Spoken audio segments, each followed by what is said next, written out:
एक डब्बा मिठाई रिजल्ट के बाद उसके घर भी भिजवानी है। एक डब्बा मिठाई रिजल्ट के बाद उसके घर भी भिजवानी है। कभी हम उसके थे, आज दुनिया हमारी दीवानी है। हेलो दोस्तों, welcome back to my channel PCM classes में आपका स्वागत है। तो दोस्तों, आज का जो आपका टॉपिक होगा वो होगा अम्ल, क्षारक तथा लवण।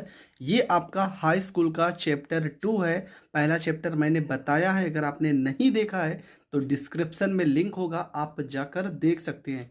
तो आज आपका जो चैप्टर है वो है 2 और पहला जो टॉपिक है वो है अम्ल। तो अम्ल क्या है, कितनी परिभाषाएं आपको याद करनी है, इसके भौतिक गुण, रासायनिक गुण, इन सारी चीज़ों को हम इस वीडियो में डिस्कस करेंगे। तो चलो शुरू करते हैं।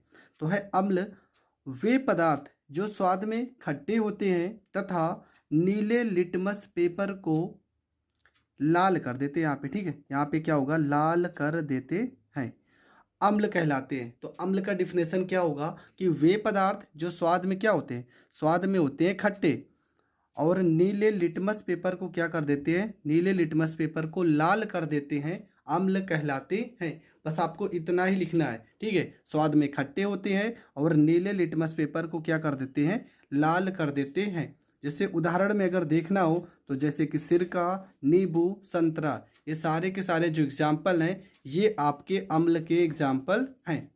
अब एक वैज्ञानिक आते हैं आर्हीनियस, इनके अनुसार अगर देखा जाए तो अम्ल का परिभाषा क्या होगा, ठीक है। तो आर्हीनियस ने क्या कहा कि वे पदार्थ जो जलीय विलयन में वियोजित होकर केवल हाइड्रोजन आयन मतलब कि H+ आयन देते हैं, अम्ल कहलाते हैं। मतलब आर्हीनियस ने क्या बताया कि जो भी पदार्थ को अगर हम अम्ल में घोलते हैं या मिलाते हैं तो वो टूट कर H+ क्या हाइड्रोजन आयन H+ अगर देते हैं तो अम्ल कहलाते हैं। तो आर्हीनियस के अनुसार आपको क्या लिखना है कि वे पदार्थ जो स्वाद जलीय विलयन में वियोजित या आयनित होकर हाइड्रोजन आयन H+ देते हैं, अम्ल कहलाते हैं। तो अम्ल के कितने प्रकार हैं, तो अब ये समझते हैं।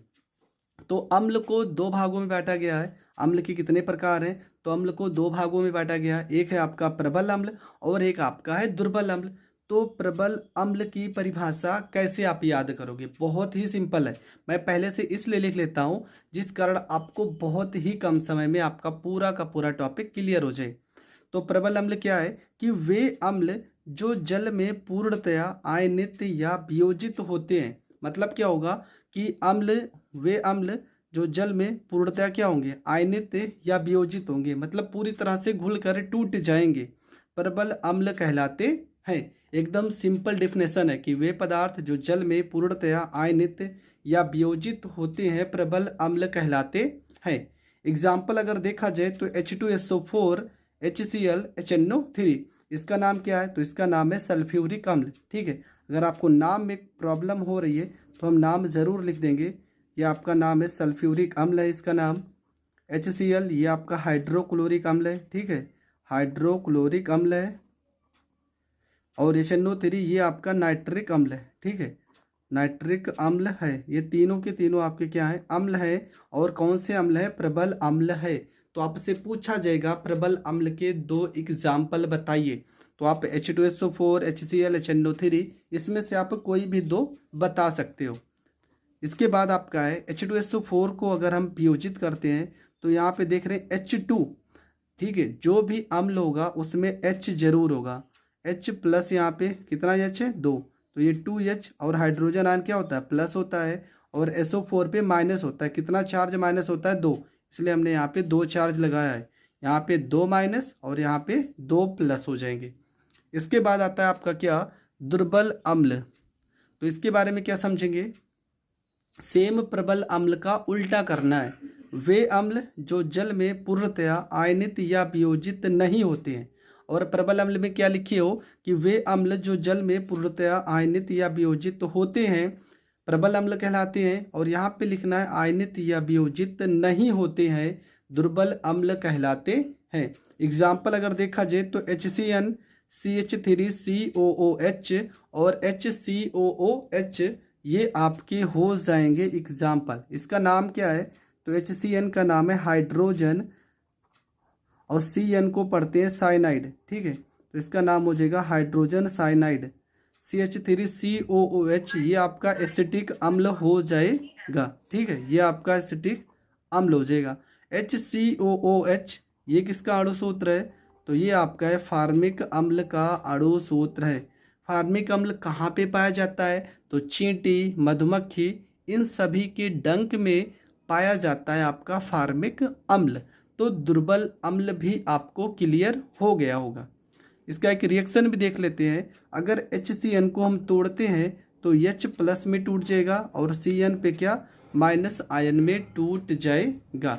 तो अम्ल की परिभाषा आर्हेनियस के सिद्धांत के अनुसार अम्ल के प्रकार आप समझ चुके हो। अभी आपको भौतिक गुण और रासायनिक गुण भी समझना है। अगर वीडियो पसंद आ रही है तो प्लीज़ वीडियो को लाइक ज़रूर कर दीजिए। अगर आप चैनल पर नए हैं तो चैनल को सब्सक्राइब कर दीजिए।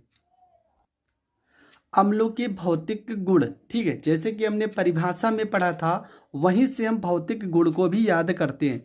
तो अम्ल में क्या होते हैं? अम्ल स्वाद में कैसे होते हैं? अम्ल स्वाद में खट्टे होते हैं। पहला तो आपको यही लिखना है कि अम्ल स्वाद में खट्टे होते हैं। दूसरा आप क्या लिखोगे? जो अम्ल होते हैं वो जल में विलय होते हैं।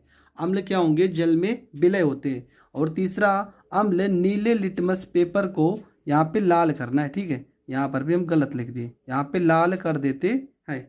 अम्ल जो होंगे वे नीले लिटमस पेपर को क्या कर देते हैं? लाल कर देते हैं। चौथा नंबर क्या है? अम्ल की प्रकृति संक्षारक होती है। अम्ल की प्रकृति संक्षारक का मतलब क्या होता है कि अगर ये त्वचा के संपर्क में आ जाएंगे तो त्वचा को जला भी सकते हैं। संक्षारक का मतलब यही होता है। ठीक है, तो जहाँ पर भी संक्षारक शब्द आएगा आपको यही समझना है कि इसकी प्रकृति कैसी होती है? संक्षारक होती है। तो अम्ल के भौतिक गुण आप समझ चुके होंगे। क्या क्या होता है कि स्वाद में खट्टे होते हैं, जल में विलय होते हैं, नीले लिटमस पेपर को लाल कर देते हैं और अम्ल की प्रकृति संक्षारक होती है। और संक्षारक का मतलब यही होता है कि या त्वचा के संपर्क में या कपड़ों के संपर्क में आएंगे तो उसे जला भी सकते हैं। चलो अगला देखते हैं। हेडिंग है आपकी अम्लों के रासायनिक गुण। तो कौन कौन से गुण है जिसे आपको पढ़ना है? तो पहला क्या पढ़ लेते हैं कि धातु के साथ अभिक्रिया। अगर अम्ल को हम धातु के साथ अभिक्रिया कराएंगे तो क्या क्या प्राप्त होगा? तो यहाँ पे लिखा भी है कि अगर अम्ल को धातु के साथ क्रिया करके हम हाइड्रोजन गैस मुक्त करते हैं, कि अगर अम्ल को धातु के साथ किसी भी धातु के साथ आप क्रिया कराओगे तो कौन सी गैस मिलेगी? हाइड्रोजन गैस मुक्त होगी। जैसे यहाँ पे Fe, तो Fe आपका क्या है? Fe है आपका आयरन। ठीक है, तो Fe आपका क्या है? आयरन। और HCl का नाम क्या है? तो इसका नाम है हाइड्रोक्लोरिक अम्ल। ठीक है, नाम जिसका नहीं याद होगा आप जरूर लिखते रहना, जितना बार आप लिखोगे आपको याद हो जाएगा। हाइड्रोक्लोरिक अम्ल के साथ अपक्रिया कराएंगे। तो यहाँ पे क्या लिखा था? हाइड्रोजन गैस मुक्त होगी। तो सबसे पहले H2 कर लेते हैं ना। अगर H2 करेंगे तो यहाँ 2 से गुणा भी तो करना पड़ेगा, इसलिए 2 से गुणा किया गया है। तो H तो हमारे पास 2 अलग हो गए, बचा Fe और यहाँ पे Cl2। तो FeCl2 इसका नाम हो जाएगा फेरस क्लोराइड हो जाएगा। इसका नाम हो जाएगा फेरस क्लोराइड हो जाएगा। अगला आपका है दूसरा नंबर कि जिंक। इसका नाम क्या है? Zn आपका होगा जिंक हो जाएगा। और ये आपका हो जाएगा सल्फ्यूरिक अम्ल। सल्फ्यूरिक अम्ल इसका नाम हो जाएगा। तो Zn किसके साथ जाएगा? SO4 के साथ। तो ZnSO4 हो गया, प्लस आपका H2 अलग हो जाएगा। इसका नाम क्या हो जाएगा? इसका नाम हो जाएगा जिंक सल्फेट हो जाएगा। और H2 आपका क्या है? H2 आपका हाइड्रोजन गैस है। तो ये भी रिएक्शन आपका कंप्लीट हो गया। अब देखते हैं कार्बोनेट के साथ अभिक्रिया। ठीक है, कार्बोनेट के साथ अभिक्रिया में क्या क्या लिखना है कि धातु कार्बोनेट के साथ अभिक्रिया करके कार्बन डाइऑक्साइड मुक्त करते हैं। कोई भी धातु है, ठीक है, कार्बोनेट मतलब जो अम्ल होगा वो किसी भी धातु के कार्बोनेट के साथ अगर अभिक्रिया करेगा तो कौन सी गैस मुक्त करेगा? Carbon dioxide. तो यहाँ पे क्या लिखा है? CaCO3 + 2HCl। तो यहाँ पे क्या हो जाएगा? यहाँ पे CaCl2 के साथ जुड़ जाएगा। ठीक है, Ca किसके साथ जुड़ गया? Cl2 के साथ, प्लस यहाँ पे H2 हो गया और O हो गया। अभी एक C बचा है तो एक C बचा है। O हमारे पास कितना बचा है? 2। तो यहाँ पे O2 हो जाएगा। और आप लिखे भी थे कि कोई भी अगर अम्ल होगा धातु कार्बोनेट के साथ अपक्रिया करेगा। कैल्शियम क्या है? धातु, और CO3 कार्बोनेट है। कैल्शियम कार्बोनेट के साथ अपक्रिया करेगा तो कार्बन डाइऑक्साइड मुक्त करेगा।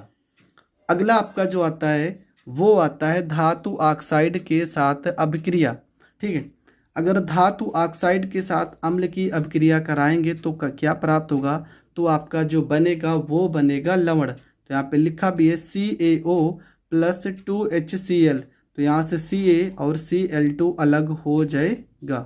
क्या? CaCl2 हो जाएगा प्लस H2O हो जाएगा, H2O, और ये आपका बन जाएगा धातु ऑक्साइड के साथ, तो बन जाएगा आपका लवण।